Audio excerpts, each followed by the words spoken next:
pointed out. Oh, do we have Tulsi Gabbard coming on, right? You know what? Okay. She's about to speak. Hold on to that thought, Amy. Okay. We'll get back to you. Let's listen to Tulsi Gabbard here. Thank you very much. Thank you all for being here. Thank you for your hard work.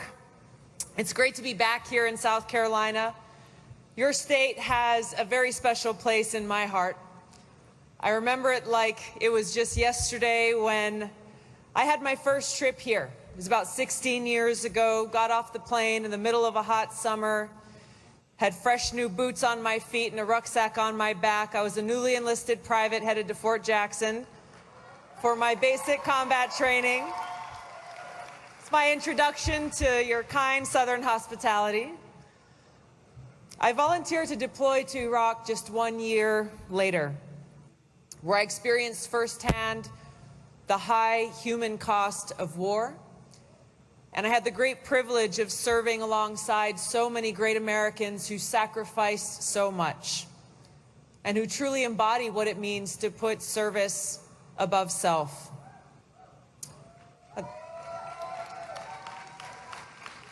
The founders of our nation had a great vision for us, that our government should be of the people, by the people, and for the people. But that's not what we have today. Instead, we have a government that is of, by, and for the rich and powerful.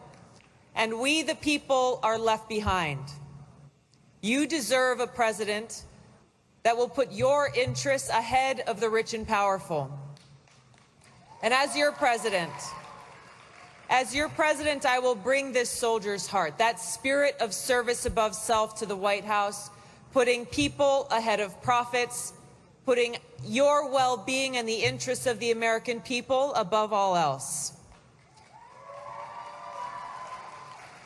Because it is unacceptable. It is unacceptable that 1 in 10 South Carolinians remain uninsured, that you have longer wait times in emergency rooms and higher rates of diabetes than many other states in this country. As your president, I'll crack down on big pharma and big insurance who extort the sick, putting their profits above the health of our people. Work with you to pass Medicare for all and make sure that every sick American in this country gets the care that they need.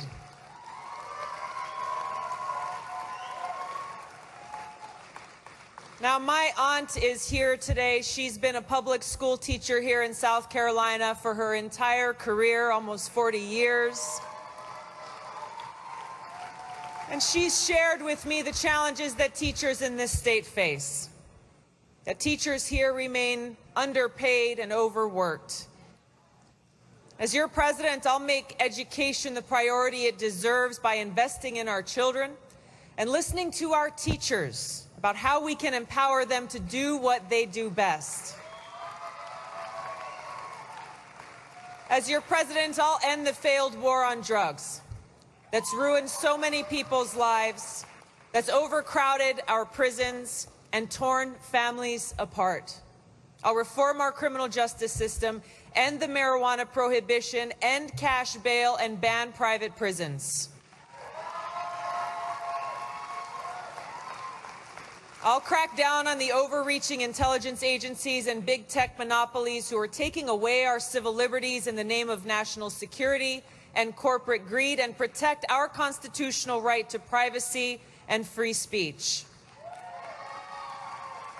And I'll tackle climate change by ushering in a green century, ending taxpayer subsidies to big fossil fuel giants and multinational agribusiness, ban offshore drilling, protect our environment, and harness technology, harness the innovation that we have to create jobs in renewable energy, provide better opportunities for our farmers to make a good living, and make sure every American has clean air to breathe and clean water to drink.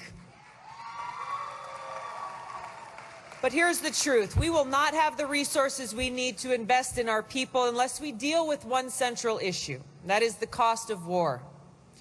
The most important responsibility that the president has is to serve as commander-in-chief, and I'll be ready to do that job on day one. Having served as a soldier for over 16 years, deployed twice to the Middle East, Served in Congress over 6 years on the Homeland Security, Foreign Affairs, and Armed Services committees. I know the importance of our national security, and I know the cost of war. For too long, warmongers from both parties have been dragging us from one regime change war to the next, and this president right now is leading us closer and closer to the brink of a war with Iran. Now, these same warmongers, they're hyping up a new Cold War and nuclear arms race, pushing us closer to the possibility of nuclear war, an unwinnable war that would destroy our country, planet, and future. As your President, Commander-in-Chief, I'll end our long-standing regime change war policy that has taken so many lives, that has cost us trillions of hard-earned taxpayer dollars and have made the American people less safe. I'll work to end this new Cold War, this nuclear arms race, and lead us away from the abyss of nuclear war. And I'll take the trillions of dollars, trillions of your hard-earned taxpayer dollars that have been and will be wasted on these programs, and instead invest them in serving the needs of our people. I'll have the courage to meet with both adversaries and friends in the pursuit of peace and national security, understanding that unless we exercise that courage, the only alternative is war. Finally, I'll bring a soldier's principles of service above self to the White House, restoring the values of integrity and honor and respect to the presidency. Now, there are challenges that we face, there are obstacles that stand in our path, but know this, that when we stand united, inspired by this love and care we have for each other and for our country, there is no challenge that we cannot overcome. So I'm here today asking you to join me.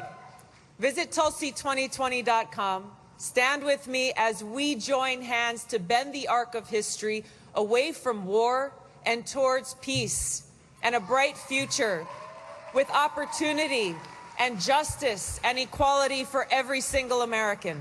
Thank you so much for being here. Thank you for having us. Aloha. Nice to see you. Congresswoman Tulsi Gabbard of Hawaii with that aloha there, wrapping up her 7 minutes to the South Carolina Democratic Convention.